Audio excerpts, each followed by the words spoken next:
Praise the lord. యేసుక్రీస్తు వారి శిలువపై పలికిన 7 మాటలలో మొదటి 3 మాటలు అక్కడ చుట్టూ ఉన్న ప్రజల గురించి యేసుక్రీస్తు వారు పలికారండి. అయితే చివరి 4 మాటలు తనను గురించి తాను మాట్లాడుతున్నట్లు మనము చూస్తూ ఉంటాం. అయితే ఈ 7 మాటలలో ఒక మాట చిన్నది కావచ్చు కానీ ఆ మాటలో మాత్రము ఒక లోతైన ఆత్మీయ అర్థము మనకి కనబడుతుంది. ఆ మాటయే యేసుక్రీస్తు వారి శిలువపై పలికిన 5వ మాట. యోహాను సువార్త 19:28 మనం చూసుకుంటే, అటు తర్వాత సమస్తమును అప్పటికే సమాప్తమైనదని యేసు ఎరిగి లేఖనము నెరవేరునట్లు నేను దప్పిగొనుచున్నానెను అని అక్కడ మనకి కనబడుతుందండి.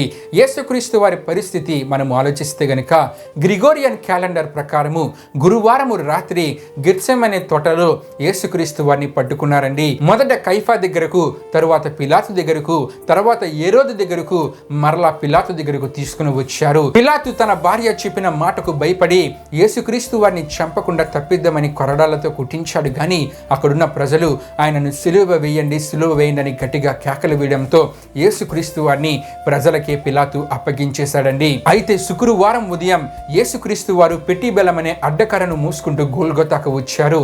అక్కడ స్టైప్స్ అనే నిలువ కర్రకు ఈ అడ్డకర్రను పెట్టి 3 మేకులతో యేసుక్రీస్తు వారిని కొట్టి ఆ సిలువ కొరకే ఏర్పాటు చేయబడిన గుంటలో ఉదయం 9 గంటలకు ఆ సిలువను దించేశారు. ఇంచుమించు 3 గంటల సమయంలో యేసుక్రీస్తు వారు సిలువపై 5వ మాటను పలికారండి.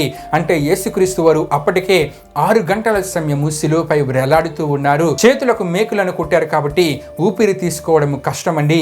తలకు ముళ్ళ కిరీటాన్ని పెట్టారు, అంటే శరీరం అంతా రక్తము కారుతుంది. ఇంత బాధను అనుభవిస్తున్న యేసుక్రీస్తు వారు ఆ సందర్భానికి సంపూర్ణ మానవుడైనప్పటికీ ఈ మాటలో శారీరక దప్పిక అనే ఉద్దేశము లేనే లేదండి.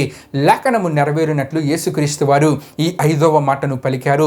మెస్సియా కీర్తన అయిన 69వ కీర్తన 21వ చరణంలో రాయబడి ఉన్న ప్రవచన నెరవేర్పులో భాగంగా యేసుక్రీస్తు వారి శిలువపై 5వ మాటను పలికారండి. అయితే ఈ మాట పలికిన యేసుక్రీస్తు వారిలో శారీరక దప్పిక లేదు కానీ ఆత్మీయ దప్పిక మాత్రమే ఉందండి.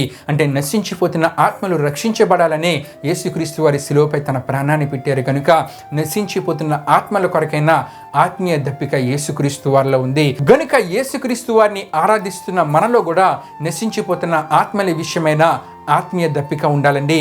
యేసుక్రీస్తు వారి శిలువపై నేను దప్పిగొనుచున్నాను అని అంటున్నారు కదా, ఆయన దప్పికను మనం ఎలా తీర్చగలమంటే ఆయనను ఆత్మతోనూ సత్యముతోనూ ఆరాధించడం ద్వారా, ఆకలి గునిన వారికి ఆహారం ఇచ్చుట ద్వారా, దప్పిగొనిన వారికి దాహం ఇచ్చుట ద్వారా, శత్రువులను ప్రేమించుట ద్వారా, హింసించు వారి కొరకు ప్రార్థన చేయుట ద్వారా, నశించిపోతున్న ఆత్మల రక్షణ విషయమై వారి కొరకు ప్రార్థించుట ద్వారా, వారికి సువార్తను ప్రకటించుట ద్వారా ఆయనకు కలిగిన ఆత్మీయ దప్పికను మనము తీర్చగలం.